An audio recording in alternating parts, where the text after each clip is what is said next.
السلام علیکم ناظرین، میں ہوں آپ کا میزبان ایم رضا اور آپ دیکھ رہے ہیں ٹی پی نیوز۔ ناظرین، آپ کو یاد ہوگا یہ جو مینار پاکستان والا معاملہ تھا، ٹک ٹاکر تھی ایک عائشہ اکرم اور ریمبو، اس کے اوپر ہم نے زیادہ لمبی چوڑی بات تو نہیں کی تھی، لیکن جو میرا تجزیہ تھا آج وہ پولیس کے اس اقدام سے سچ ثابت ہوا، کیونکہ عائشہ اکرم نے اور ریمبو کا جو معاملہ تھا اس میں کیا ثابت اور عائشہ نے کیا بیان دیا، اس کی تفصیلات جاننے سے پہلے ناظرین بڑی اس معاملے کے اوپر بڑی انفارمیٹو ویڈیو ہے، میرا چینل سبسکرائب کیجئے،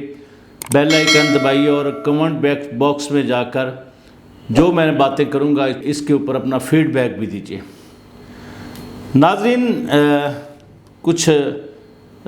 اخلاقیات کے اوپر میں باتیں کرتا رہا، کیونکہ بیٹیاں تو سب کی بیٹیاں ہوتی ہیں، اس میں تو کوئی دو رائے نہیں ہے۔ اللہ تعالیٰ نے آپ سب گھروں میں بیٹیاں دی ہیں، تو بیٹی اللہ کی رحمت ہوتی ہے۔ ناظرین، عائشہ اکرم جو معاملہ چل رہا ہے، اس کے اوپر اس عائشہ اکرم نے پولیس کو جو ڈی آئی جی صاحب ہیں شارق جمال صاحب، ان کو انہوں نے اپنا تحریری بیان دیتے ہوئے اس چیز کو مانا کہ میں ایک کال گرل ہوں، اور اس کے پیچھے جو اس نے سٹوری سنائی، تو وہ سٹوری ناظرین اس لیے دلچسپ ہے لوگوں کو، بہت سارے لوگ چونکہ صاحب علم لوگ ہیں، صاحب عقل لوگ ہیں، جو اس لڑکی کا یا اس ریمبو کا، یہ جو کالا سا ریمبو اس کے ساتھ آپ کو نظر آتا ہے، جو اس بندے کا جو کردار تھا وہ کافی سارے لوگ سمجھ چکے تھے، لیکن چونکہ اب مکمل ثبوت آ چکے ہیں، تو اس کے اوپر ناظرین ہوا اس طرح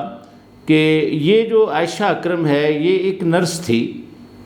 تو اس کو چونکہ ٹک ٹاک بنانے کا بھی شوق تھا، دیکھتی تھی سوشل میڈیا، تو یہ سوچ رہی تھی کہ میں بھی شاید اسی طرح فیم ہو جاؤں،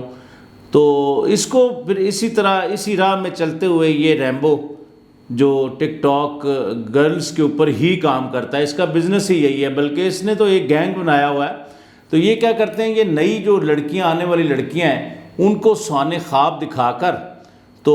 ان کو یہ جو گندا کام ہے، یہ جو کال گرلز والا کام ہے، طوائفوں والا کام ہے، اس کی طرف راغب کرتے ہیں،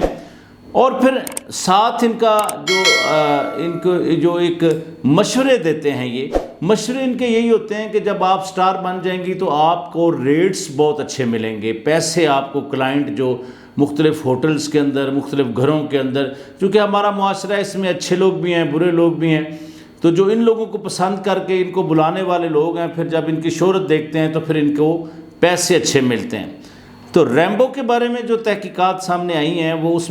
نے یہی اپنے بیان میں کہا کہ نہ صرف اس نے میری گندی ویڈیو، جب میں شروع میں اس دھندے کی طرف گئی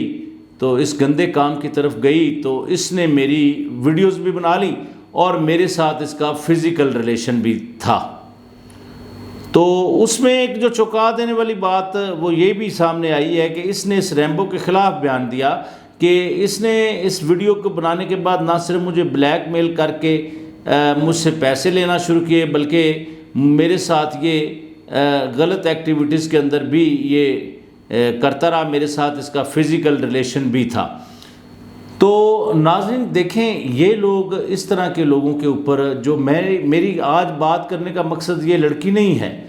اس کے ساتھ تو جو نا ریمبو چونکہ وہاں سے فرار ہے، پولیس چھاپے مار رہی ہے، وہ بھاگ کے لاہور سے پنڈی آ گیا ہے، ممکن ہے اریسٹ کر لیا جائے، تو حکومت وقت نے جناب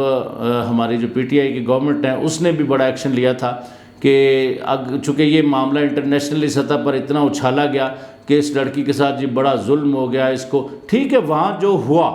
اس کے اندر یہ کیوں اس طرح اس نے کیا، فیم لینے کے لیے کیا، پھر آپ کو پتہ ہے معاشرے کے اندر اچھائی بھی ہے برائی بھی ہے، وہاں چند و باش لوگ، اس میں کافی سارے لوگوں کو اریسٹ بھی کیا، بزرگ لوگ بھی پکڑے گئے۔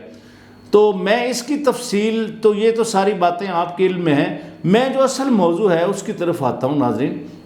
یہ اس طرح کی جو لڑکیاں ہیں، اس طرح کے جو معاملات ہیں،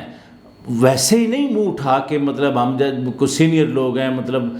اچھے خاصا تجربہ رکھتے ہیں، کوئی صحافی بھی ہمارے تجربے کار لوگ ہیں، تو چونکہ ایموشنل قوم تو ہم ہیں، یہ تو دو رائے نہیں ہے کہ فٹافٹ ایک دم سے ہمدردی بھی آ گئی یار، اٹھ کے جناب ہمارے سینئر صحافی بھی اس کے گھروں میں پہنچ گئے، جی بڑا ظلم ہو گیا، بڑی زیادتی ہو گئی، جب کہ حقائق جانے نہیں، تو آج حقائق ان صحافی بھائیوں کے سامنے بھی آ گئے، اور میں نے بھی آپ کو کہا تھا کہ اس لڑکی کا اصل کام تھا شہرت حاصل کرنا. شہرت وہ حاصل کر رہی ہے, شہرت اس کو مل گئی ہے. آپ لوگوں نے اس کے اوپر پروگرام جیت کے میں بھی کر رہا ہوں, یہ بھی ایک اس کی شہرت کی کڑی ہے جو سچی بات ہے. لیکن چونکہ معاملہ اس وقت یہ کلیئر ہو گیا, اس کی سچائی سامنے آ گئی, تو اس لیے میرا بات کرنا بھی ضروری تھا. تو ناظرین, اپنے کسی بھی فیصلے سے, میں نے اپنی کچھ پچھلی ویڈیوز کے اندر بھی یہ کہا ہے کہ اپنے فیصلوں کے اندر اتنی طاقت رکھیے کہ آپ سوچنے سمجھنے کی صلاحیت سے باہر نہ نکلیں.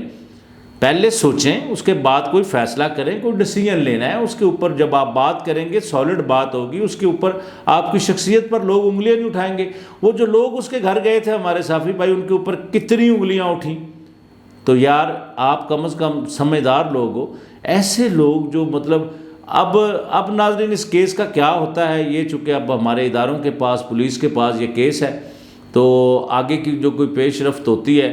تو وہ آپ لوگوں کو سوشل میڈیا سے پتہ چل جائے گی. میری تو اس ٹاپک پر یہ آج سچی بات ہے آخری ویڈیو ہے, کیونکہ میرا یہ مزاج نہیں ہے کہ بیٹی تو کسی کی بھی بیٹی ہے, چاہے اس کا کردار, اس کا اپنا کردار ہے جو بھی ہے, میں نہیں اس کی انٹرنلی, میرے پاس بہت ساری ایسی چیزیں ہیں, لیکن میرا ضمیر گوارا نہیں کرتا کہ میں اس چینل پر بیٹھ کر اس کے کردار کے اوپر بات کروں. تو باقی وہ سوشل میڈیا پہ آپ لوگ دیکھ ہی رہے ہیں. تو ناظرین, میرا آج آپ کے ساتھ بات کرنے کا مقصد میں پھر دہرا دوں کہ ون سائیڈڈ سٹوری پر کبھی یقین نہیں کر دے, فیکٹس جانیے. ایسا نہ ہو کہ کوئی آپ کے منہ سے کوئی ایسی چیز نکل جائے جو گناہ کے زمرے میں آئے. تو اپنا بہت سارا خیال رکھیے گا. میری ویڈیو پسند آئی ہو تو میں دوبارہ کہہ رہا ہوں, اس چینل کو لائک اور شیئر کریں گے, سبسکرائب کریں گے تو ہم آگے چل پائیں گے. میری نئی ویڈیو کے آنے تک کے لیے اپنے میزبان ایم رضا کو اجازت دیجیے. اللہ حافظ.